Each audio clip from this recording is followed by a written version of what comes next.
सारी कलोनी गिरवा दे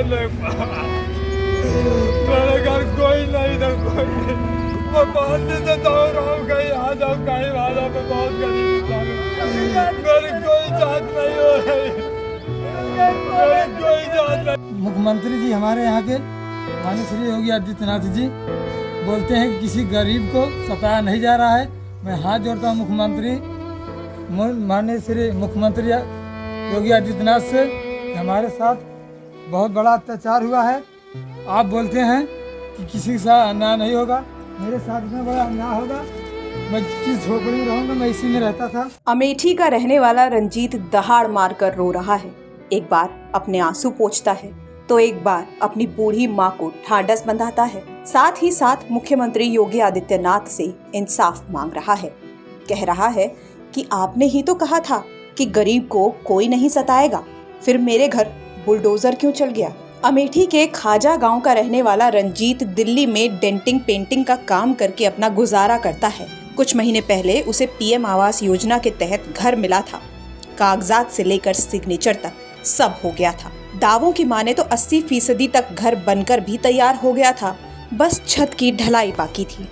पैसा कमाने के लिए रंजीत दिल्ली गया, लेकिन किस्मत देखिए बेचारे की, वो दिल्ली में दूसरे का घर चमकाता रहा और यहाँ अमेठी में सरकारी बाबुओं ने उसके घर पर बुलडोजर चला दिया।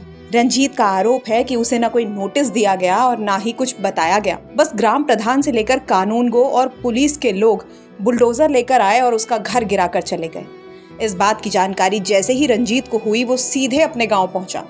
उप जिलाधिकारी से मुलाकात भी की, लेकिन बदले में उसे और उसकी माँ को डांट कर भगा दिया गया। क्या नाम है और कहाँ घर है आपका? रंजीत पाल नाम है मेरा। ग्राम सभा खाजा, पूरे भैया 19 ब्लॉक बहादुर तहसील अमेठी। क्या दिक्कत है जो लगातार आप अधिकारियों के कार्यालय का चक्कर लगा रहे हैं? दिक्कत है सर जी, मैं क्या नाम है 8 महीने पहले मेरी कॉलोनी आई थी 1,20,000 वाली प्रधानमंत्री आवास योजना। मैं 8 महीने पहले ही बनवा के गया था 2023 में। उसके बाद मैं चला गया परदेश। मेरी थोड़ा गरीब तो प्रॉब्लम थी, मैं कमाने वाला अकेला हूँ।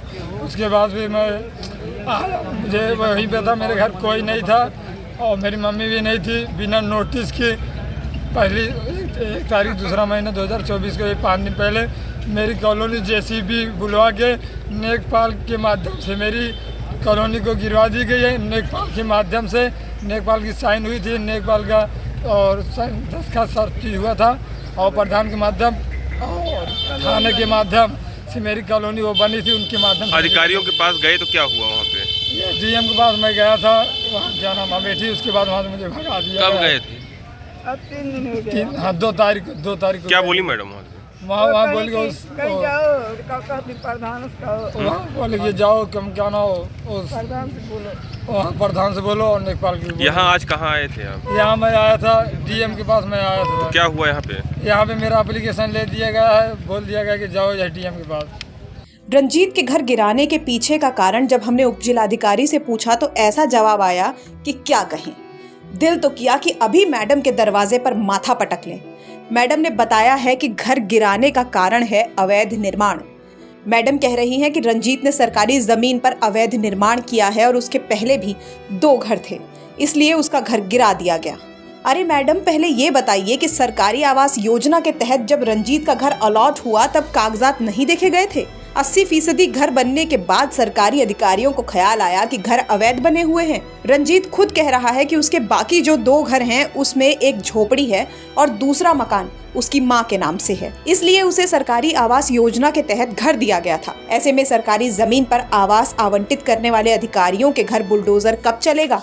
मैम, भादर ब्लॉक के खाजा गाँव की एक पीड़ित का कहना है कि उसके घर को गिरा दिया गया और आपके यहाँ आया तो उसको यहाँ से भगा दिया गया। क्या है पूरा मामला? इसमें मामला ये है कि ये जब प्रकरण मेरे सामने आया था तो हमने लेखपाल से पूछा कि ये किस प्रकार की ज़मीन है और क्यों गिरा दिया गया है। तो लेखपाल ने जो बताया था, आज जब मैंने स्थलीय रूप से गई तो वो चीज़ें बिल्कुल सही संज्ञान में लाई गई थी। जो पीड़ित अपने आप को बता रहे हैं, उनका 2 आवास उसी गाँव में बना है, जिसको मैंने खुद वहाँ जाके चेक किया है। पीड़ित भी मेरे साथ गए थे, वो अस्वीकार नहीं किए कि ये मेरा घर नहीं है, उनकी फैमिली वहीं पे रह रही थी। ये तीसरा आवास था जो वो बना रहे थे, बिना पट्टे के, बिना किसी कागज़ के वो वहाँ पे काबिज हो रहे थे। इतना ही नहीं, वो इसके चलते वहाँ पे एक शांति भंग भी हुआ जिसमें रास्ते को रोका जा रहा था। मैम उनको नोटिस दी गई थी इसकी घर गिराने के लिए? उन्हें पूर्व में विदित है कि उस जमीन पे वो अवैध रूप से काबिज हो रहे हैं।